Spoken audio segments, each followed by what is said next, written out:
Welcome to the Throttle Up Leadership Podcast. Our theme for 2025 is the future of work. Meaning is the new money. In a world shaped by rapid innovation and constant change, the pursuit of purpose and impact has never been more important. I'm Dr. John Dentico, your host, bringing over 30 years of experience in leadership, strategic thinking, and purpose-driven innovation. Here, we tackle the pressing challenges of our time, from the rise of artificial intelligence to the growing need for meaning in the workplace. Together, we'll uncover how leaders can ethically integrate AI to enhance decision-making and keep humanity at the heart of their organizations. Remember, amidst all the technological advancements, in the end, it's always about the people. This podcast is your resource for actionable tools, thought-provoking discussions, and inspiring stories.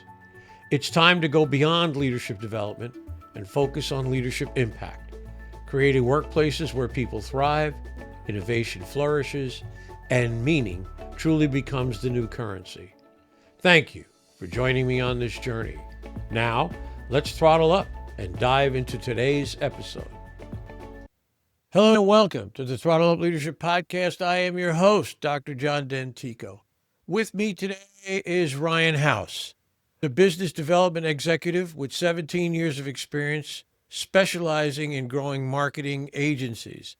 He is currently the head of business development for Digital Amplification. He's a public speaker and former independent business consultant. Ryan is on a mission to grow digital amplification into the upper 10% of agencies, documenting every step to share actionable insights outside of work. Ryan is pursuing a lifelong mission to build the first people-owned smart city, and yes, he is 100% serious. Ryan is also working towards creating a bird sanctuary for rare birds in the near future. I am pleased to have him here with me today on the podcast. Good morning, Ryan. How are you? I'm great. Thank you, Dr. Dentico. It's an honor to be here. I think what you're doing is great. I love the guests you have, and I'm looking to contribute. I appreciate it. Just call me John, okay? All right. And just call me John. I appreciate that. So, Ryan, let's start off like this. Tell me a bit about yourself. Where did you grow up, and what in your mind were some of the fundamental influences in your life? I grew up in Baltimore for the first 5 years of my life in the inner city on the south side there. It's kind of rough and tumble. And then I moved over to Vancouver, British Columbia on the east side, which wasn't a whole lot better. A lot of people don't know about that. Thanks to YouTube, there's documentaries, an endless amount of them. I grew up on infamous East Hastings that if you were to type it on YouTube, a documentary every week about it. It's probably one of they call it Canada's worst street. I grew up fairly tough conditions, and I would say that the biggest influence, though, kind of had a weird dynamic. My grandfather, he was the president of MCI. A lot of people don't know what that is, but back in their heyday, they were competitors with Verizon and AT&T, who famously ended up joining forces. They were hit with a lawsuit to split it up because they considered that a monopoly, but he created one of the most powerful business development programs and basically just took over the telecommunication space. I would fly in the summers to meet him, basically spend the entire summer with him. So I was under his leadership, and he lived in Scottsdale. It's two different worlds. You have one that's cold and rainy, like Seattle, with the doom and gloom. Then you go to sunny Scottsdale with the palm trees. He would take me in the office a lot, and then I'd go back to school. So I had two worlds competing with each other. He hammered the importance of education, which plays a big part in my story about staying on the right path, not being influenced by my surroundings. That's the high-level overview. Great. Yeah, I know that grandparents can have an amazing effect. I remember the gentleman I was named after, John, my father's father. I still think of it today. He was a little man, maybe about 5 feet 2, 3 inches tall, but he had a very calming influence on the family, and nobody messed with him. When he got serious, they knew this is not the guy you want to tangle with. So I can appreciate the influence that grandfathers have in a child's life. Yeah. So Ryan, let me ask you this: you have a mission statement? Can you tell me and my listeners and viewers what it is and how you arrived at it? Yeah, my mission statement is to create the first citizen-owned or first people-owned smart city, and then also to build a bird sanctuary. So everything in my life, I'm a father, but everything in my life is guided around that principle and working towards that goal. Every day is meaningful in that sense. Keeping it simple with having that in mind, everything that I do is building up into that mission. Interesting. Let's peel the onion back on the smart city. Tell me about it. Tell me what your vision is, what you're trying to do, how you might bring that to fruition.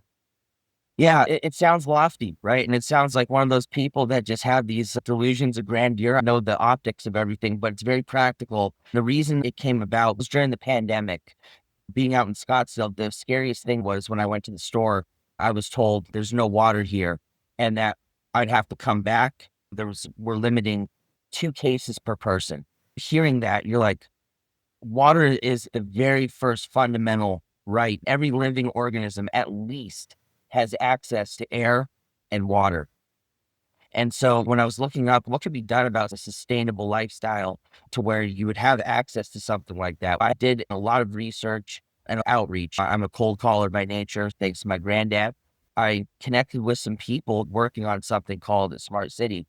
There was one in Bullhead, actually owned by Bill Gates, that was talking about this concept of its own ecosystem and all of that. But when I read the fine print, I don't know how this would be good for the citizens that were actually living there. They're giving you promises of free homes and everything was pretty much data tracked. The concept is beautiful that humans are pack animals. A long time ago, we would move in packs and knew your next door neighbor. That's why they said it takes a village to raise a child.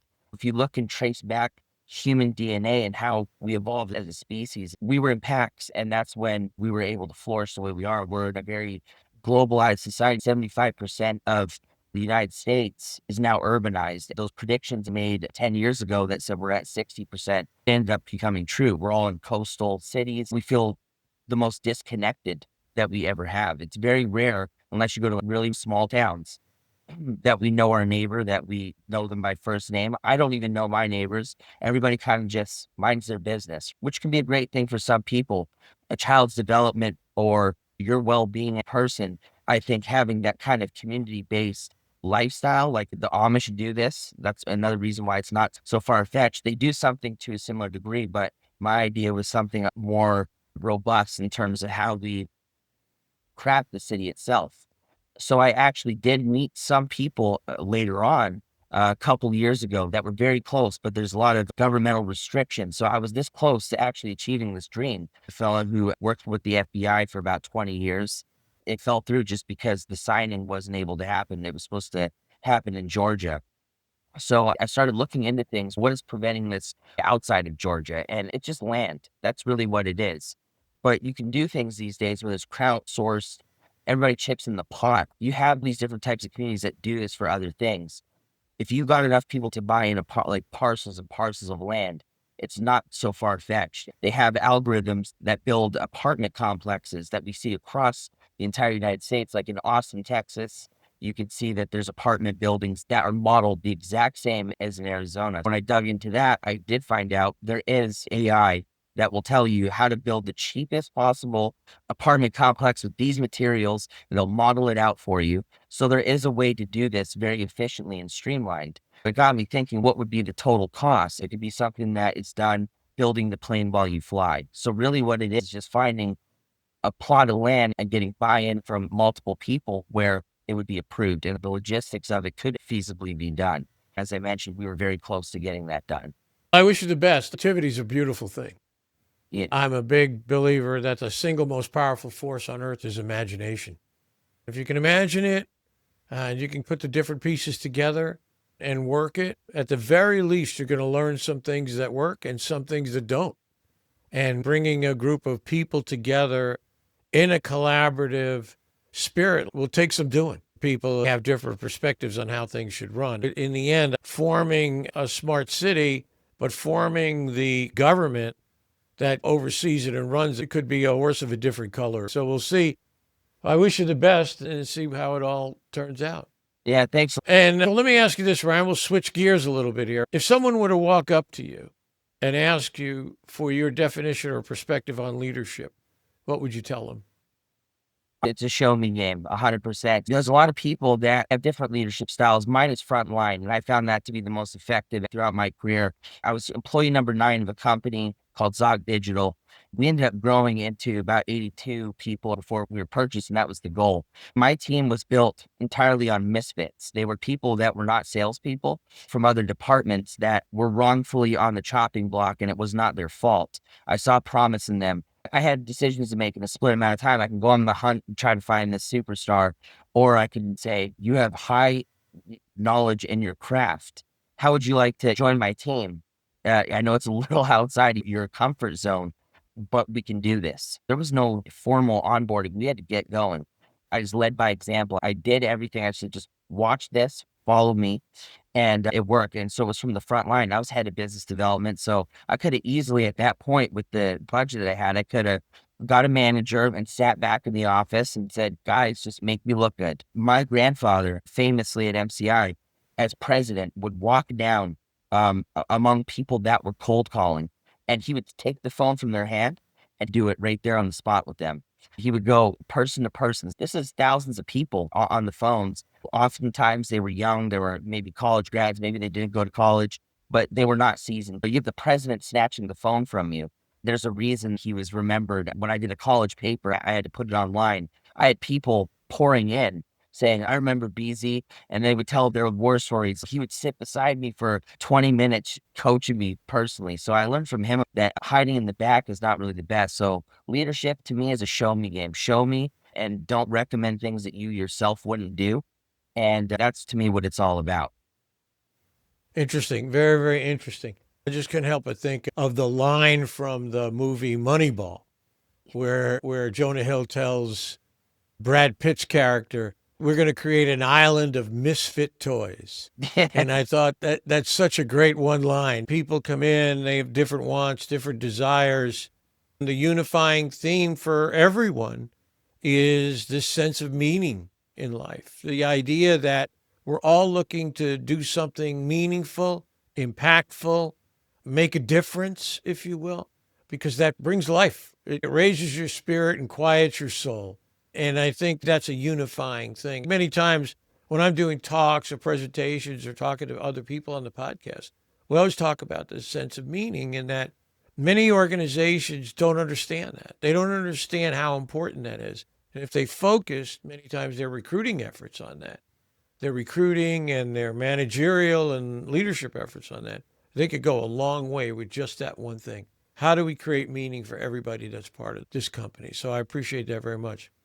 Tell me a little bit more about digital amplification. Let's peel that onion back a little bit. What's going on there? Digital amplification to me was a part 2 of Zog. If I was to talk about mission and vision, and I said with my mission statement, everything leads to that end goal. My goal is to do the same thing that I did back in the 2010s, which is to grow the company to where we are a force again and have that team I was talking about. It doesn't have to necessarily be a team of misfits. It's a team guided by what you just said, a mission and something bigger than just showing up every day. Millions of people have a job, but how many actually have a purpose, right? What you said was key about establishing a mission. And what we said was, we want to make sure that this company is purchased. That was the end goal. It ended up coming 10 years earlier because we got really lucky. We hit some major home runs this is the same thing I'm looking to do here. Just grow this agency. There's 14,000 marketing agencies in the United States. So the biggest challenge is, how do you stand out? Well, it's going to be what you just said. It's going to be a mission. When we attract young talent, that's another part of it. It's not just an agency. I want young talent to come in and they're properly trained, because now we're in an exact fit market where people expect you to just, and especially the youth, just come in and be superstars immediately. We kind of stop investing in our youth, developing them the right way. I would love to have something like a school inside digital amplification where people know, if you come here, you go through the program, you apply yourself. It doesn't matter if you stay with the company. If you go outside somewhere, you're going to be successful no matter what. And that's how Zog was. It was a development agency as well. Everybody that worked there, especially from the beginning, you look at their LinkedIn profiles, they're heads of digital marketing, they're directors of SEO for major companies, they're working on movies. A lot of those people went on to do really great things. I want people to come there and see them grow. That's what we're looking to do differently at Digital Amplification. It should be a university post-grad where they have established outlines for them, their mission. What is their mission? It should be to grow and be the best they can possibly be. And that's going to serve the collective. That's going to be good for everybody. When you have a great department of SEO, when you have a great department of social media, well, it's just collective and everybody gets better just by being there. That's really what I'm looking to do. It's just excellence there. What kind of services does digital amplification offer? Yeah, so it's full service in the sense of things that worked 100 years ago, billboards, direct mail, even a client doing a Super Bowl commercial, that level of production, SEO and social media, display programmatics, basically what you see on YouTube when those ads interrupt you. We do everything from there. So all next gen type of digital marketing, but plus the old school stuff too. We haven't forgot about that. Okay, great. You talked about in our workup today about unconventional strategies that challenge the status quo. How about peeling that onion back for a few minutes? Yeah. So What do you mean by that? yeah, so unconventional, what I look at it as how do we stand out? We know that AI is the buzzword, right? There seems to be an issue. I saw a funny post on LinkedIn the other day about AI. Has someone built an AI tool that tells me how to use AI or what I need to do with AI? I thought that was clever. It's true. There's a lot of tools coming to the market. How many of them are efficient? I would say incorporating that into how we operate, making it natural. We're not just trying to use it as a buzzword, but actually to use it efficiently to allow people to do a better job. I think a lot of people, especially coming through the system today, they've grown up with spell checked. They consume more visual media. So you're kind of lacking a little bit on, they said the 92% of Gen Z doesn't know how to handwrite. There are a lot of intelligent people. How do we adapt that to where AI is the new handwriting for them, where it's second nature to them, so they're super efficient? That's what I'd like to do. I'd like to have that as an unconventional approach. But I would say the other thing is, I think that outreach and cold calling is a spectator sport, and it should be. One of the things I tried to do before we were sold was to have a cold call coliseum, the team A versus team B type setting. Competition is very ingrained in us. So if we were to have two sides, like team West and team East, they're putting points on the board, but there's a top leader and everybody can see that. Then they're rewarded off merit based on their performance. I think that's going to be a powerful thing. I think cold calling itself is an amazing skill that can open up a lot of doors. I grew up in the United States and then I went to Canada. I was always the new kid. So I've had to approach people and strangers. Mom's advice is always don't talk to strangers. If I would have listened to that, I don't think I'd be anywhere near where I am. So I think getting people comfortable with opening doors in a healthy way where we're competitive and almost treating it like a video game would be very unorthodox compared to the average job description. Here's the outbound specialist. You're going to make this much money and you better hit your quota. You're not really adding meaning to your day. You're going to naturally be scared. You shouldn't be scared coming to work. So that's probably the holistic view of the unconventional side of what I'm looking to do.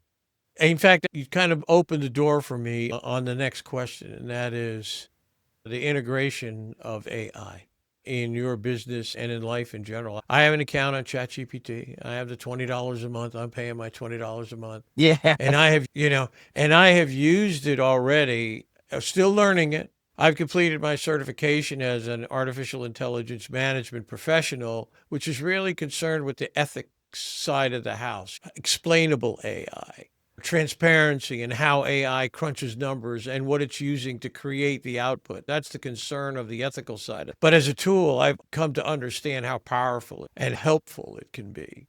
I've used it to do presentation proposals, write a biography, and work with it. It'll give me an output, and I'll go back and say, no, I don't want that. I want this.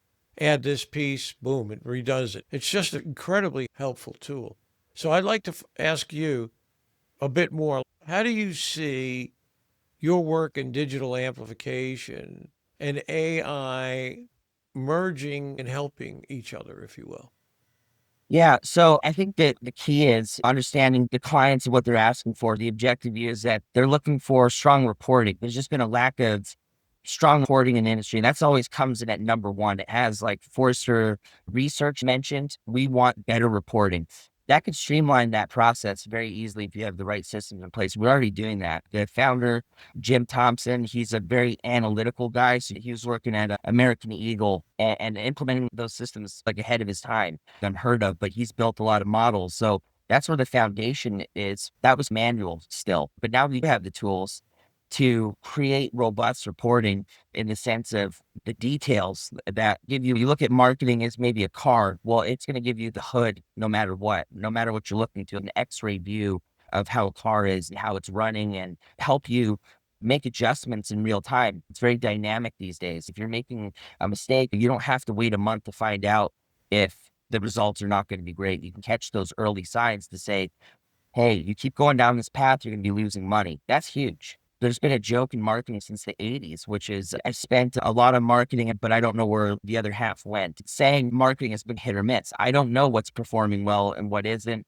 but we're doing great with our numbers or we're not. We don't know which part is working. I think that is going to solve a key piece and also allow creatives to do better. Because if you're saying last time when we tried this, it wasn't really a hit with the market, that's who tells you if it's good or not, is the market. But if you have a data-driven approach that is accurate, it'll help influence what you create later on. So it's going to be smarter marketing in that sense, where the guessing game is done. I know this is the formula. We've done this before. This is our style. It's time tested. It's proven. It's a proof of concept. And that's great for the client, because then they say, okay, yeah, I see why. There's a huge track record saying that this is the way to do it. People, especially startups, they're very guarded about their dollars and how they spend it with marketing. They know it's a crucial part of their business. If you have a great product or service that the world needs to know about, it shouldn't be so much heavily on the element of luck.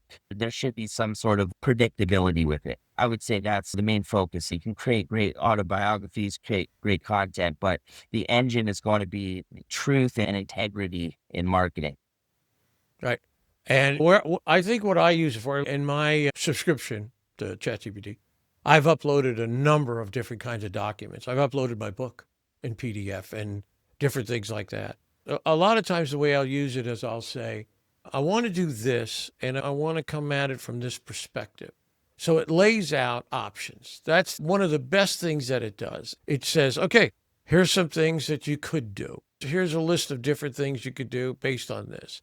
And all of a sudden now you've developed that, okay, here's an option list. I like this. I like number 2. I'm going to take number 2. I'm going to follow that one for a while and see where that takes me. And that's the beauty of it. It's like having an assistant that knows you real well sitting next to you. It's not a human by any stretch. It just knows what it's been programmed to know. But it's like having this assistant that sits next to you and says, here's several options.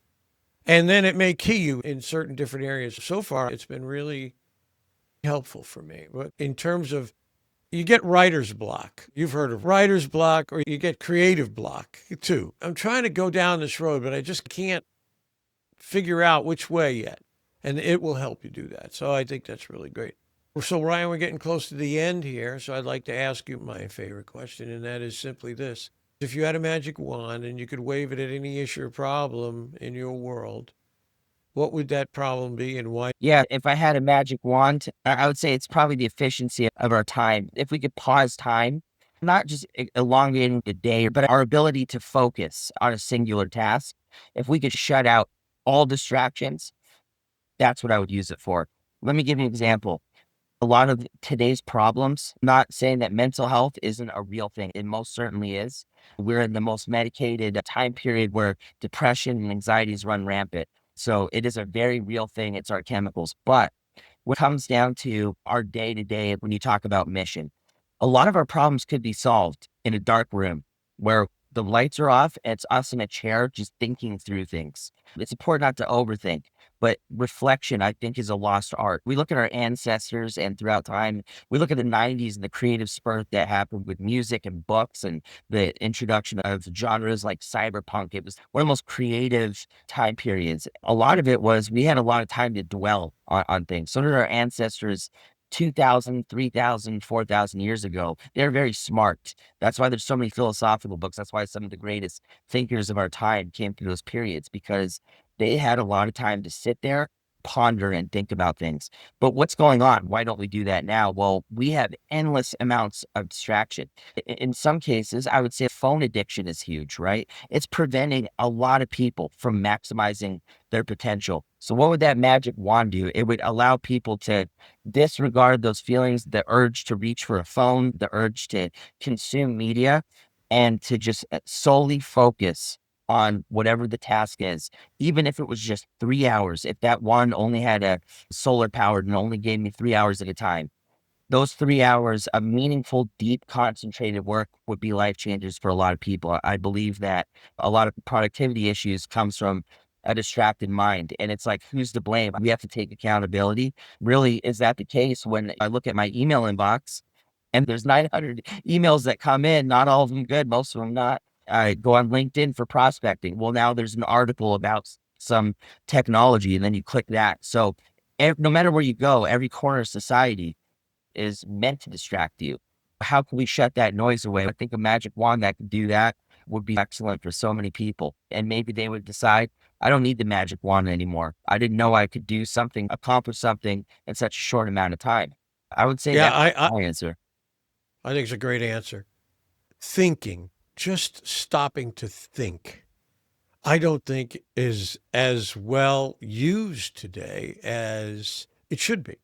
Observing people, for example, in a supermarket, they're so keen about responding to the latest text message. If they don't instantly respond, somehow that shows you don't care or you don't matter. You got to be able to shut that stuff off. There's a time for it if you want to get involved in those kinds of things. But you see people texting over and over at stoplights, on the highway, which now in many respects is illegal, thank God. And, those kinds of things. It's like if I can't respond instantaneously to you, somehow I'm not part of the conversation anymore. And I think people need to take more time to reflect, to sit down with your favorite beverage and be still and call it meditation if you'd like.